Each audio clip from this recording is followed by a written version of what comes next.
With about a week headed to the trade deadline, trade rumors are heating up, and the Knicks have gotten linked to several names. Marc Berman recently went on the Locked On Knicks podcast with Gavin Shaw and Alex Wolf to talk about what the Knicks are likely to do at the trade deadline. For those who don't know who Marc Berman is, he's a writer for the New York Post. I listened to the podcast, so I'll talk about his main points, and I'll leave a link to the podcast in the description so you guys can listen to it for yourselves. One of the main points that Marc Berman made in the podcast is that he thinks the Knicks are going to make another trade by the trade deadline, and he points to Kemba Walker as someone who he thinks will definitely get traded. Now, we know that Kemba Walker has mostly been a disappointment for the Knicks this year.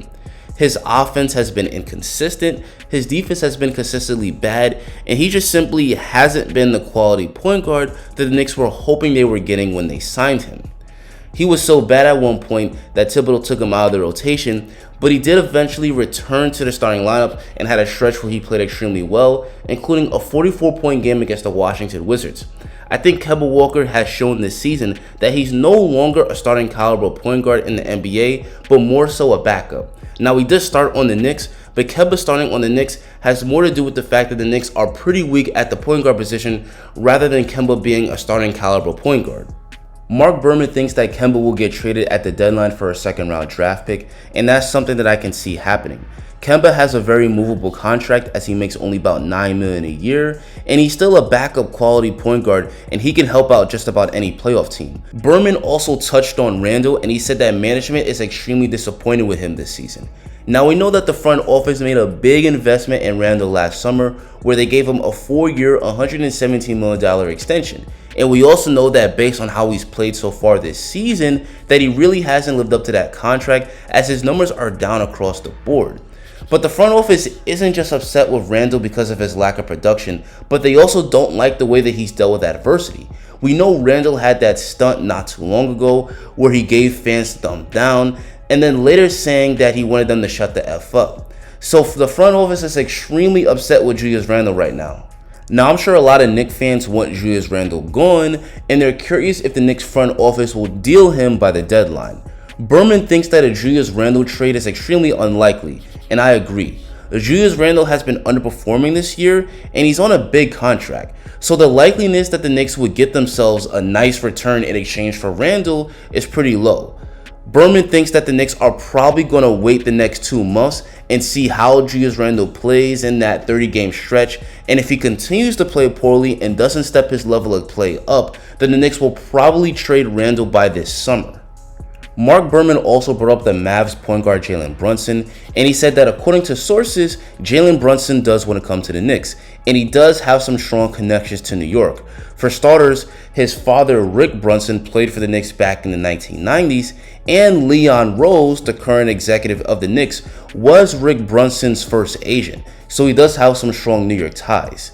Now, the Dallas Mavericks are unlikely to trade Jalen Brunson by the deadline because Brunson is a very good player and he's going to be vital to their playoff run. But Jalen Brunson is going to be an unrestricted free agent this offseason, meaning he's free to go wherever he wants. So if the Knicks are smart, they can simply just wait until the offseason to get him. And lastly, Marc Berman also talked about the Knicks' long-term plan here, meaning he talked about what the Knicks plan to eventually contend for a championship is. And according to Berman, the Knicks hope to eventually pull a blockbuster trade. The main 2 names that he brought up was Damian Lillard and Donovan Mitchell.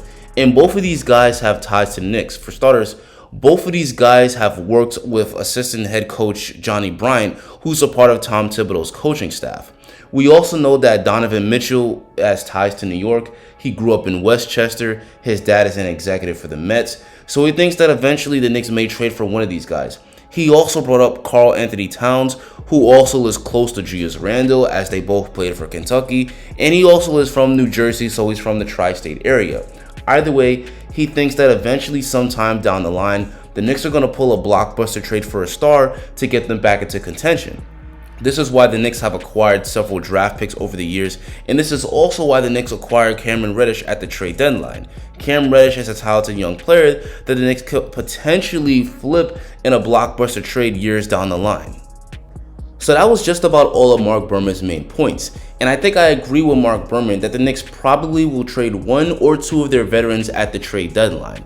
Not only would this allow the Knicks to get more draft picks, but it would also open up a spot in the rotation for that way some of the young guys like Cam Reddish and Miles McBride, who barely get any burn, to get more playing time.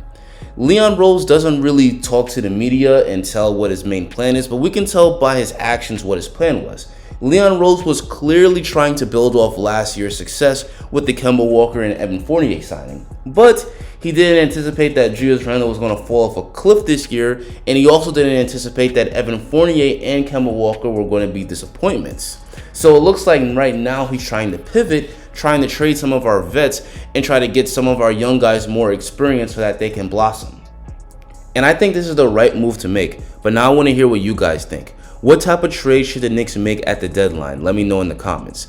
Drop a like on the video and subscribe if you enjoyed this and want to see more dope content just like it. Make sure to check out some of my other Knicks content. And thanks for watching and have a great rest of your day.